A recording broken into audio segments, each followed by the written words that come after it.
তো hey guys, আজকে আমি চলে এসেছি একটা নিউ ভিডিও নিয়ে। তো আজকে আমি দুটো বেকার ছেলের কাছে যাবো।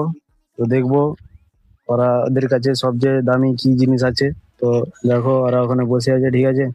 তো চলো ওদের কাছে যাচ্ছি, যে দেখাচ্ছি ওদের কাছে সবচেয়ে দামি কি জিনিস আছে ওটা দেখছি। বলছি, দাদা তোমার কাছে সবচেয়ে দামি জিনিস কি আছে? দামি জিনিস বলতে আমার কাছে সেরকম কিছু নাই। একটা দামি জিনিস আছে, সেটা দেখাচ্ছি, দেখো।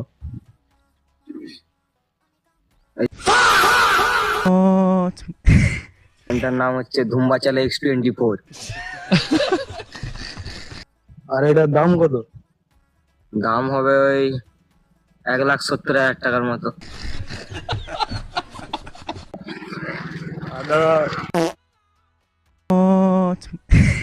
তোমার কাছে কি আছে? আমার কাছে আছে হ্যাপি ট্যাক্সি 4 4। আর এটার দাম কত? এটার দাম হবে 4 কোটি 5 কোটি।